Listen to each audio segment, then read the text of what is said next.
My unfaithful wife stared at me across the kitchen table and said, "I'm done sneaking around, so just know I've got a loyal boyfriend, and he'll be staying over at our place sometimes from now on." I gave her a faint smile and replied, "I think you'll find him pretty useless since he's already missing his best asset, sitting right here." I took a slow sip of my tea as Lisa, my wife, leaned back in her chair, twirling her glass of rosé. That smug look I'd grown to hate over the past few months was plastered on her face. "I'm tired of hiding," she said breezily, like she was mentioning a grocery list, setting her glass down and locking eyes with me. "He'll be staying over sometimes, just so you know." My grip tightened on my mug, but I didn't give her the reaction she wanted. No shouting, no meltdown, just a steady breath. I'd seen it coming. The late nights at the office, her new fixation on her looks, the way she dodged my touch while clinging to her phone. But hearing her say it so shamelessly, that hit different. She was baiting me, expecting me to crack or plead. Instead, I flashed a small, knowing grin.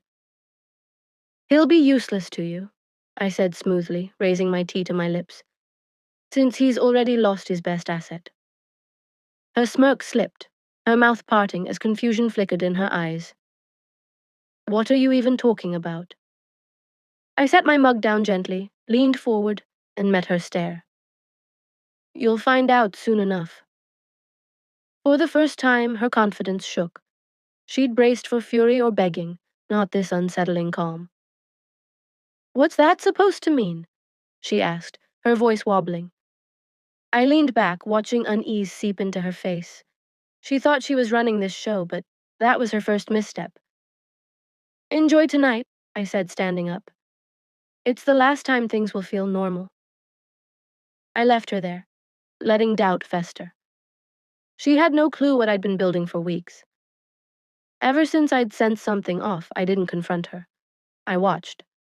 I mapped her habits, set up discreet cameras, even tailed her once to be sure.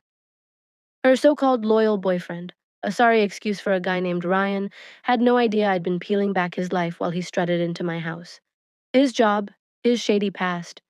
He wasn't as slick as Lisa thought. Debts, vulnerabilities I could twist, and best of all, his personal records. That's where I found the key to ruin him. That night, I faked an early bedtime, leaving Lisa alone in the den. Predictably, she primped her hair and texted him, "He's coming over." I muttered to myself, eyeing the hidden feed. Minutes later, Ryan swaggered in, all cocky grins, oblivious that this was his biggest mistake. I let them settle in, let them feel untouchable. Then I made the anonymous call. Soon, police sirens wailed through the quiet streets of Willow Creek. Lisa and Ryan barely registered it before the door crashed open, cops storming in, guns out. Ryan went white as a sheet. "What's going on?" Lisa yelped. An officer pinned Ryan to the wall. "Ryan Miller, you're under arrest for forgery, theft, and tax evasion. You have the right to remain silent." I strolled down the stairs, taking my time. Lisa spun toward me, her face a mask of dread. "You," she hissed. "You set this up." I smiled. "Of course I did. Did you think I'd just let it go?" She lunged, but a cop held her back. "Easy," I said. "You're still my wife for now, but when I'm done, you'll have nothing." Her world was crumbling, and this was just the start. She stood there, stunned, as Ryan was dragged off in cuffs, his protest lost in the chaos. Her expression twisted, shock, fear, fury. "What did you do?" she spat, voice shaking. I leaned against the wall, arms crossed, watching her grasp too late that she'd lost the upper hand. "Me?" I said, feigning surprise. "I just let the law handle it." "Sit down, Lisa. Things are about to get messy." Her fist balled up. "You think you've won? He'll be out on bail by morning." I laughed, shaking my head. "You still don't see it, do you? I wasn't just spying on your little fling. I dug deep. Everything I needed to bury him." Her bravado cracked as I pulled out my phone and opened a file. "Here's the story," I said, turning the screen to her. "Your precious boyfriend isn't just a cheat. He's a crook, Forgery, theft, even some nasty online habits he thought were buried. Her face paled. "You're making this up," she whispered, but the doubt was loud. I tilted the screen, screenshots, logs, bank records, all tying Ryan to his mess. "Tell me, Lisa," I said, watching panic bloom in her eyes. "What happens when everyone learns you brought this guy into our home, showed him off to our circle, let him crash here? Think that'll look good?" Her hands shook. "I didn't know." "You didn't care," I corrected. "And now you're sinking with him." She was reeling, but I wasn't done. "Check your accounts," I said casually, scrolling my phone. "Oh, wait, too late. They're empty." Her head jerked up. "What?" I shrugged. "That joint account you thought I'd never notice? I've been shifting funds for months, tracking every cent you blew on him. Filed for divorce today, too. You get nothing." She fumbled for her phone, hands trembling as she opened her app. The color drained from her face. "No way," she muttered. "Look for yourself." Her breath caught as reality hit. "The house, too," I added. "Mine. You signed that prenup, remember? Not a dime for you." Desperation flared in her eyes. "You can't do this." I stepped closer, voice low. "I already did." Tears welled up, her old arrogance in pieces. No money, no home, no respect. And I wasn't stopping there.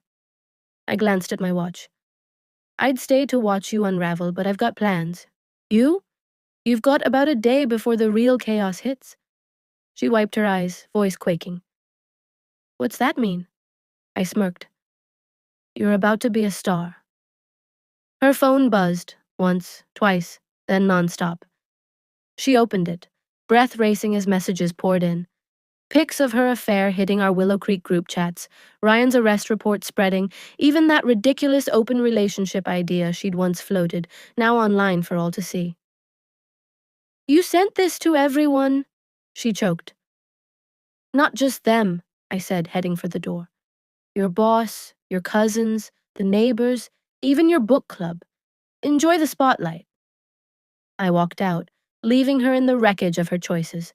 By morning, her life was toast. She wasn't just the town pariah. She was a punchline. Friends ghosted her, family disowned her, co-workers sneered. Her boss canned her, citing the drama. Ryan? No bail. Courts hate guys with his record. Divorce papers landed. She had 30 days to leave my house. Me? I was golden. She called that night, voice cracked with regret. "Please, we need to talk," she sobbed. "I messed up. I've got nowhere to go." I let her ramble, savoring her panic, then said, "Not my issue," and hung up. She texted nonstop.